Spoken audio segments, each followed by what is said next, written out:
Assalamualaikum warahmatullahi wabarakatuh. Sebelumnya, perkenalkan, nama saya Suci Firdaus. Saya mahasiswa dari Universitas Trunojoyo Madura, program studi agribisnis angkatan 2019 dengan NIM 1903211000026.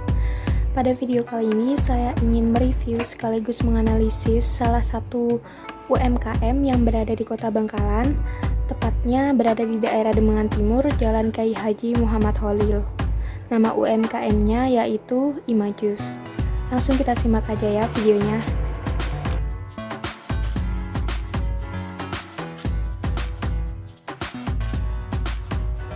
Imajus, itulah nama usahanya. Imajus ini merupakan usaha kecil-kecilan yang dimiliki oleh Ibu Salwa berupa penjualan aneka jus buah asli. Beliau baru saja merintis usahanya pada tahun 2019, kurang lebih sudah 1 tahun lamanya. Lokasi kios yang ditempati beliau pun sangat strategis, berada di pinggir jalan yang dapat dengan mudah dilihat dan dijangkau oleh masyarakat yang sedang lalu lalang. Alasan beliau membuka usaha ini karena dirasa menjual minuman segar di daerah tersebut cukup menjanjikan. Apalagi seperti yang kita tahu, cuaca yang panas di Kota Bangkalan pastinya akan membuat kita merasa haus dan ingin membeli minuman segar seperti aneka jus buah yang dijual oleh Ibu Salwa. Selain jus buah yang dijual oleh Ibu Salwa juga turut menjual es boba dan juga es cincau. Sehingga menu minuman yang beliau jual bisa dikatakan sudah beraneka ragam.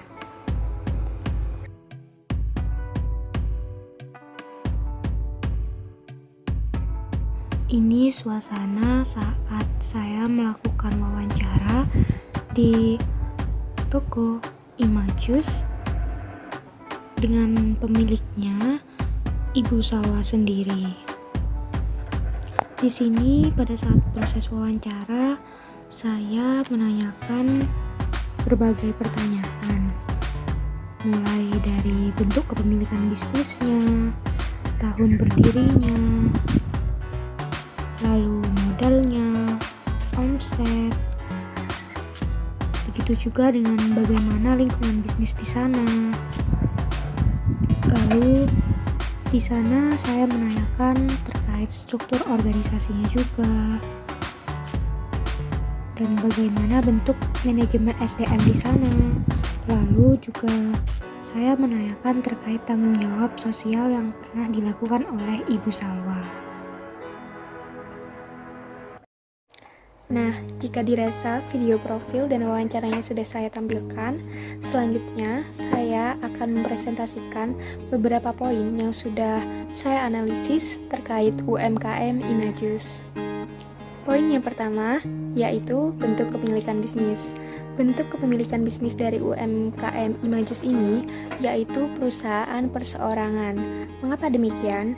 Dikarenakan UMKM Imajus ini hanya dimiliki dan dikelola oleh satu orang saja, yaitu oleh Ibu Salwa. Selain itu, UMKM ini jumlah produksinya terbatas dan alat produksi yang digunakan juga sangat sederhana.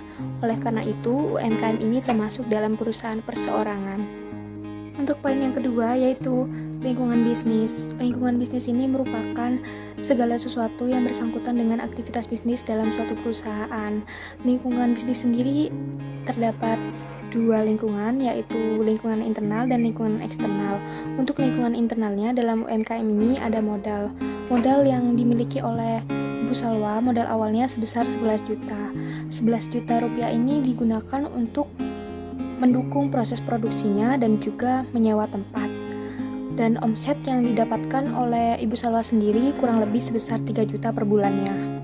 Faktor lingkungan internal yang kedua yaitu ada bahan baku. Untuk bahan bakunya sendiri yaitu ada buah-buahan. Nah, buah-buahannya ini beliau masih mengambilnya dari penjual buah dan beliau sudah memiliki langganan sendiri. Faktor lingkungan internal yang ketiga yaitu ada peralatan. Untuk peralatan yang digunakan oleh Ibu Salwa sendiri masih cenderung sederhana. Contohnya seperti blender dan juga alat serut untuk es batu yang masih terbuat dari kayu. Untuk selanjutnya yaitu faktor lingkungan eksternal. Faktor lingkungan eksternal ini yaitu bisa kita lihat dari segi pelanggannya. Untuk pelanggannya sendiri di UMKM Imajus ini masih cenderung di sekitar daerahnya itu sendiri. Jadi pelanggannya itu berasal dari Kota Bangkalan dan di sekitar Demangan Timur, masih belum luas seperti itu. Untuk faktor lingkungan eksternal yang kedua yaitu dari segi pesaingnya. Persaingan di sana menurut saya cukup ketat dikarenakan kurang lebih terdapat 2-3 orang yang menjual jus buah di daerah tersebut. Apalagi lokasinya dalam satu daerah meskipun jaraknya masih cukup bisa dikatakan jauh. Namun untuk UMKM Imajus ini memiliki keunggulannya sendiri karena beliau tidak hanya menjual jus buah saja, tetapi beliau juga menjual minuman boba dan juga es cincau seperti itu. Untuk poin yang ketiga yaitu struktur organisasi. Bentuk struktur organisasi di sana masih belum ada dikarenakan Ibu Salwa masih menganggap bisnisnya ini masih terbilang kecil dan beliau juga belum memiliki karyawan satupun. Jadi segala sesuatunya Ibu Salwa sendiri yang mengurus dan Ibu Salwa juga yang mengelolanya, mulai dari keuangannya, proses produksinya, sampai juga pemasarannya. Poin yang keempat yaitu ada manajemen sumber daya manusia. Untuk manajemen sumber daya manusia sendiri di UMKM Imajus ini masih tergolong lurus-lurusan, dalam artian hanya Ibu Salwa sendiri yang mengaturnya. Jadi beliau belum ada melakukan perekrutan atau penyeleksian karyawan karena beliau masih ingin menjalankan bisnisnya secara mandiri. Jadi segala sesuatu yang berkaitan dengan proses perencanaan sampai dengan proses pemasarannya itu Ibu Salwa sendiri yang mengurusnya tanpa ada bantuan karyawan sedikit pun, seperti itu. Dan untuk perencanaan kedepannya Bu Salwa ingin juga untuk memiliki karyawan, namun Bu Salwa masih merasa belum sanggup dan belum merasa tercukupi kebutuhannya seperti itu. Jadi Bu Salwa memilih untuk menjalankan bisnisnya secara mandiri. Dan untuk pemasarannya sendiri, Bu Salwa hanya menunggu pelanggan untuk datang ke kiosnya. Untuk poin yang terakhir, yaitu poin yang kelima, ada tanggung jawab sosial.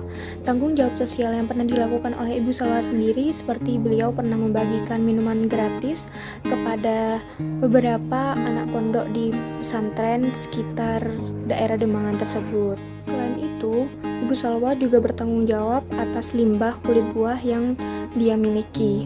Biasanya beliau memberikan kulit buahnya kepada orang yang biasa mengurus kulit buah tersebut.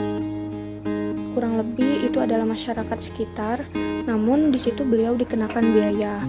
Akan tetapi, Bu Salwa lebih memilih untuk membayar terkait limbah kulit buah yang ia titipkan tersebut daripada Bu Salwa harus membuang kulit limbah tersebut ke sembarang tempat.